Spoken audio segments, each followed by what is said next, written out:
Rahul ji sir के साथ में, और जिनके बनाना की कल्टीवेशन है। और आज हम इनसे 3 इंटरेस्टिंग फैक्ट जानेंगे बनाना कल्टीवेशन के बारे में। तो सबसे पहले इम्पॉर्टेंट क्वेश्चन करण सर, हम आपसे ये जानना चाहेंगे कि इस बनाना कल्टीवेशन की शुरुआत कैसे होती है। जैसे हम पौधा लगाते हैं तो वो फर्स्ट स्टेप क्या है, सबसे पहले ये बताइए हमारे व्यूअर्स। फर्स्ट स्टेप उसको लैब में डेवलप किया और टिश्यू कल्चर जो बोला जाता है वो हमारे इंडिया में इजराइल कल्चर से आया हुआ था।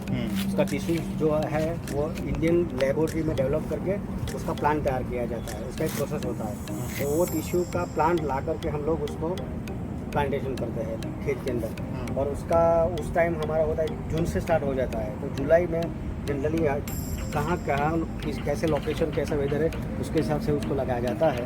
तो हमने ये जुलाई एंड में हम लोग उनका प्लांटेशन करते हैं। दूसरी चीज़ हम ये जानना चाहेंगे, जैसे ये अभी बनाना एकदम रेडी हो चुका है, तो रूट से लेकर यहाँ तक पहुँचने में कितना इसको टाइम लगता है पूरा तैयार होने में, वो हमारा व्यूअर्स को बताइए। वो प्लांट जुलाई में हम लोग उनका प्लांटेशन करेंगे तो उसके बाद उसका डेवलपमेंट धीरे धीरे ऊपर डे बाई डे उसका होता है।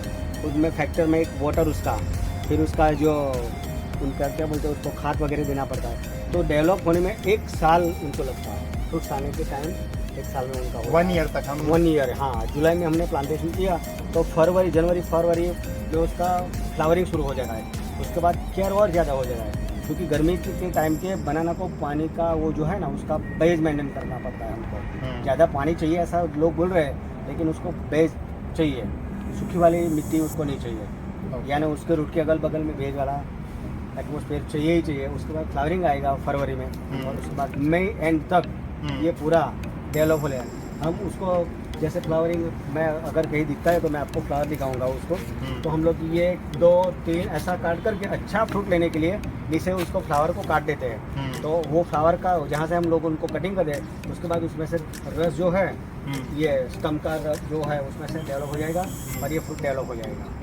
और फ्रूट समझ लो जैसे फ्लावरिंग वो काट दिया, उसके बाद 1-1.5 महीने के अंदर वो पूरा फ्रूट हम लोग बाड़ी में घूमेंगे देखेंगे, तब पता चल जाएगा भाई ये काटने लायक हो गया, मार्केट में बेचने लायक हो गया। और हम खुद मार्केट में लेके नहीं जाते हैं, लेकिन उसके व्यापारी होते हैं। तो पूरा ट्रक लेकर के आते हैं, छान करके जो रेडी है उसको कटिंग करके रेडी करके कैरेट के अंदर छोटा छोटा वो करके कैरेट में लेकर के रेपलिशन ले जाता है और मार्केट में बेचने के लिए रखते हैं। तो बड़ा इंटरेस्टिंग फैक्ट यहाँ जानने को मिला हमको कि जो सॉइल है उसको हमेशा वेट रखना ज़रूरी है, क्योंकि अगर ये वेट नहीं रहती है तो शायद ये बनाना कल्टीवेशन इतना अच्छे से नहीं हो सकती।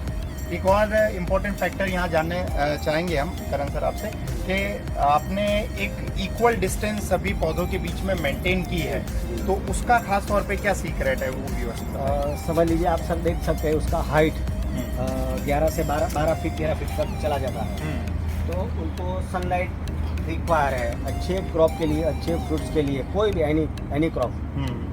अगर उसमें वो आ जाएगा तो उसका डेवलपमेंट अच्छा नहीं होता है। तो 13 फुट की हाइट चली जाती है उसका फ्रूट का, समझ लीजिए 8-9 फुट के उसका स्टम डेवलप होता है ना। तो गैप मेंटेन जरूरी है प्रकाश लाने के लिए, और सनरेज चाहिए उसको बराबर।